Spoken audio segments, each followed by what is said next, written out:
back, a chill out. Enjoy sports tonight with Matthew White. He's coming live from Melbourne with plenty of racing news. I'm Jessica Rowe from the Late News team. Good night.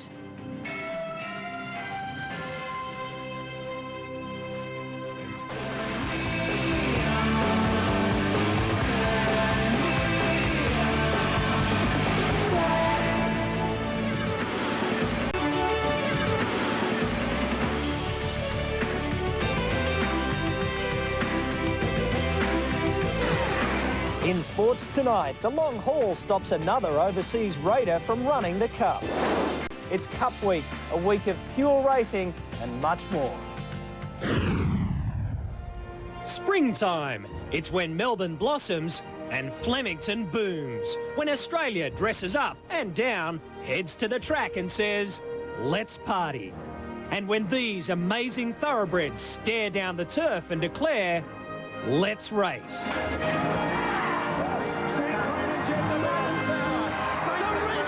From Bart to the bookies, fashion to the fillies, celebrating the Melbourne Cup Carnival, sports tonight.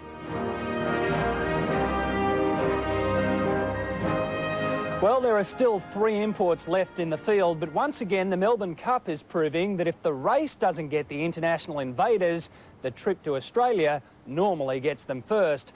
Well, Amarique has deteriorated in the past 2 days. And then all of a sudden, I guess the journey got to him, and just recently he just hasn't been himself, hasn't been as well as we'd like. The American import was taken to Melton yesterday in an attempt to rejuvenate him, but this morning the decision was made to withdraw the gelding from the Melbourne Cup.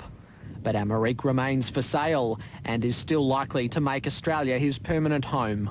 We feel that the horse would be a good candidate for here because you've got plenty of races which he would suit perfectly. So, we would hope that, we can find the right person. And with Cave Tara sidelined, Tuesday's race lacks depth. The 2 big scratchings this week leave the Melbourne Cup lacking depth. An opinion voiced by Shane Dye. I think it does lack the class this year that it has had in previous years. But Frankie Dettori warns the international challenge is not over, while still shattered to have lost Cave Tara. Shell-shocked, disappointed. I thought I had a real chance this year to put on a good show, but unfortunately wasn't to be. He'll ride Central Park, but believes another raider might yet win the Cup. Travel Mate is improving horse. Is well weighted at 52.5. I think he's going to run a huge race. Well, the leading jockeys in tomorrow's Victoria Derby say the bookmakers have it wrong. They rode Shogun Lodge the horse to beat, not favourite Blackfriars. The jockeys might be supporting Shane Dye, but the Melbourne public isn't, jeering the controversial hoop today. With the introductions out of the way, it was time to get down to business. And today that business involved racing's Mr. Controversy, Shane Dye. How have you been coping with receptions like you got this morning? Did they get to you at all? I'm used to it by now, down here. He brings his own fan club. What are you talking about? I got to have a few boomy, otherwise it wouldn't be right. But what appears to be right is Shogun Lodge's chances in tomorrow's derby. The Sydney colt traditionally travels back in the field, but his trainer Bob Thompson believes the #1 barrier will give his charge a 2-length start, and his rivals agreed. It surprised me to see Blackfriars ahead of Shogun Lodge as favourite because, I mean, Shogun Lodge has won at Group 1 level. Well, on form, probably yes, because the other day he had the 57 kilos. He never handled the track 1 iota, and he finished a neck behind him. Hall teams up with the George Hanlon-trained diatribe, while his good mate Frankie Dettori, the man rated the world's best jockey, is on an outsider, unlimiting. I only know that he comes from Perth, but that's about it. It's 50-1, what can I say? I think we do well to get a place. But while Shogun Lodge looks well suited to the wide-open straight at Flemington, the one thing Shane Dye will be dreaming about tonight is good weather. Have the weekend weather details. Most prestigious event in our sporting calendar. Yet it's beyond sport. Witness history in the making. The 1999 Melbourne Cup Carnival, live and exclusive, starts Saturday on 10. Let's now cross to Gerard Whateley at Racing Headquarters. Gerard, the Derby is the first staying test for our elite 3-year-olds, and it is more open than in past years. Certainly, Quarters. The bookies have narrowed it down to 2, Blackfriars and Shogun Lodge, about 2-1 and 3-1 each, but you can get plenty of other tips. Bart Cummings has 3, and as we all know, Bart doesn't muck around. Liberty Hall is probably his pick with Damien Oliver in the saddle. Mind you, just in the radio, on the radio in the cab on the way out here, I heard Damien Oliver tip Blackfriars in the Derby, so I'm not entirely sure what to make of that. Peter Hayes has always thought Blackfriars is his best chance ever to win a Victoria Derby, so you have to respect that. But, you know, Shogun Lodge, it did beat Sunline 3 starts ago, so I quite like that form line myself.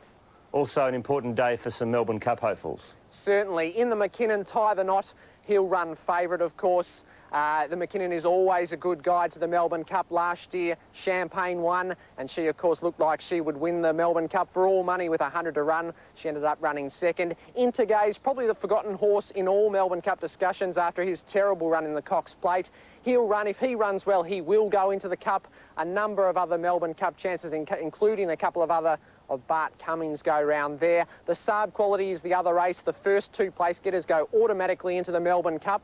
I know the horse really trying to get there is Brew, whose mum is Horlicks, a Japan Cup winner. So keep an eye on her as Behemoth sort of struggles to make the field if we do get a Quinella there. And the Whateley Stakes is a good preview for the Oaks, and you found the winner already. Yeah, look, I reckon I found the Golden Dane, who's from the Freedman stable. It's only had 6 starts. At its last run, it ran 6th in the 1,000 Guineas. Always a good lead up to the Oaks. This Dan Glisser will probably run favourite from the Waterhouse stable. Shazoo, the 1,000 Guineas winner, she's also there. But I tell you, the 7-1 on Golden Dane, I like that, and I'll be backing the Golden Dane in the Oaks before the Wakefield tomorrow. Well, the Sullinger Stakes is the big sprint race of the spring. Take us through that one. Oh, I know you like Far Rain in this Quarters, but Toledo, he's a terrific sprinter. Magic Music, she's a mare who's going better than ever in her career, formerly from the Leon Corsten stables, now with John Sadler. I must admit, I always find it very, very hard to find the winner in the Sullinger. Maybe Magic Music, but she'll start favourite. As I said, you like Far Rain, and good luck to you. See you tomorrow at Flemington, Gerard. Good on you, Quarters. It's already exciting. Sure it is. 2 years ago, Second Coming was the toast of Flemington after winning the Derby, but he hasn't gone on to greatness, at least not yet. He'll be back at Flemington on Tuesday in the Melbourne Cup. The memories for Michael Moroney still linger every morning he walks onto the Flemington track. Memories of the 1997 Amy Victoria Derby. Tie the Knot after Second Coming. The Bolter, Second Coming, a length in front. Tie the Knot wearing away, but Second Coming's got him beat. Second Coming's going to win the Amy Victoria Derby. It was a great day, yeah, certainly. I think the memory I've got is the fact that I won the race for people that I've been training for a while, and we're all close friends, and I think that's the big thrill you get out of it. At this moment, anything was possible. As Moroney tasted the air at the top of the mountain, he dreamt his Derby winner would go on, like Mahogany or Stylish Century or Red Anchor. It wouldn't be. Very frustrating when you've got a horse that's won a Derby and goes through the troughs and lows that he did. But he, I've always felt in my own mind he'd come back to his best. Second Coming returned to racing devoid of his obvious ability, more painfully, devoid of his fighting qualities. Certainly, we did. I was just starting to wonder how hard he was trying there for a while, but he's certainly back and racing really well. The gelding was not a shadow of his former self, struggling to run out of sight, let alone be competitive. Now the wheel has turned. Second Coming has lived up to his name, winning at 2 of his past 3 starts and heading to the Melbourne Cup. It is a relief because I have been quoted as saying I thought he was back to his best, and you know, you can think that, but they've still got to do it on the track. He's no longer the stable star, but come Tuesday, Second Coming gets his chance at redemption. And if nobody else believes in this Derby winner, his trainer still dares to dream. Tie the Knot wearing away, but Second Coming's got him beat. Gerard, Whateley, 10 News.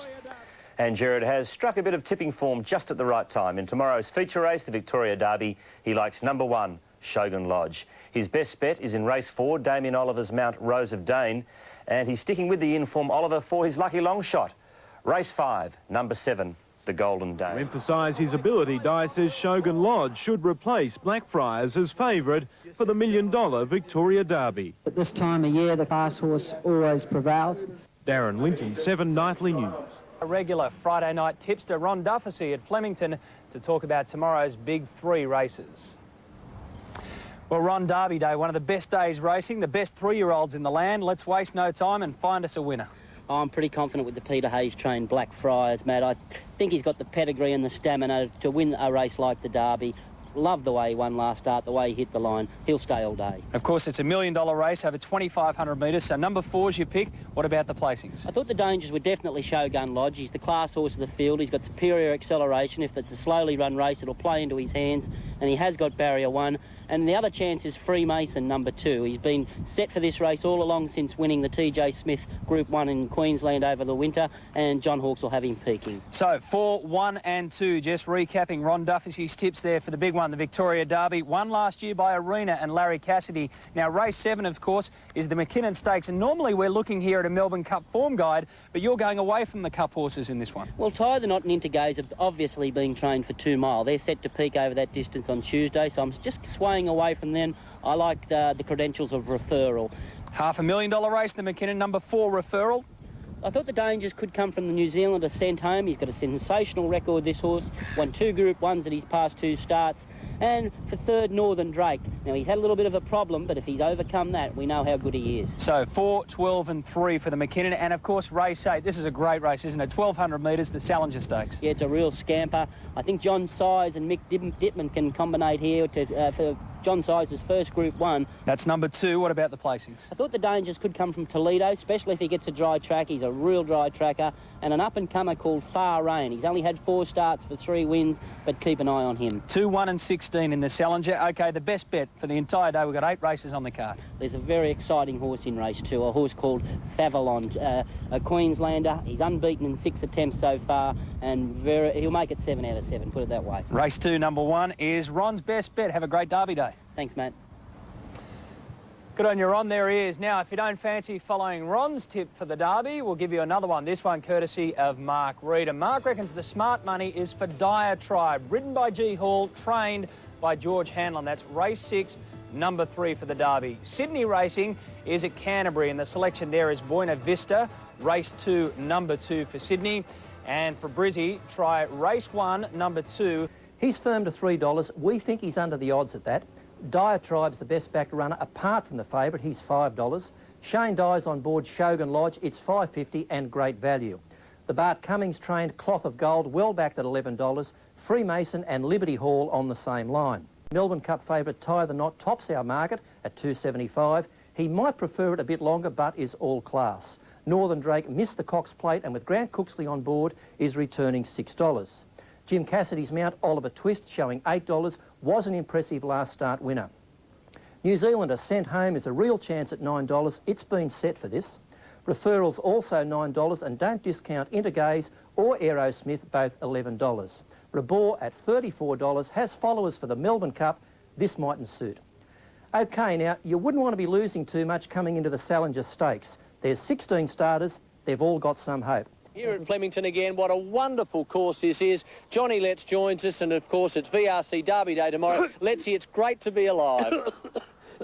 Just stop rolling for a second. And leave for Dubai. But first, mate, you've got a Melbourne Cup Carnival to conquer. Yeah. How are you looking in the Amy Vars tomorrow aboard Diatribe? Yeah, I think he's had a great preparation, you know. I mean, the negatives are both these wins have been at Moonee Valley, but the positives are they've been outstanding wins. So and he's in the hands of the great man himself, George Hanlon. Can you tell us about your decision to leave for Dubai?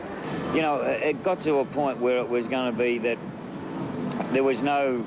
It wasn't going to happen next year, and it wasn't going to happen the year after. And in Europe, you're well accepted from 40 to 50, which I'm 42. Here, it's not the case. And you're moving in with Frankie Dettori. How are you going to handle the step down in class? Well, you know, I've had the luxury of, since 1993, or whether you call it the luxury of it or his misfortune, but he's one of the first people he met was me.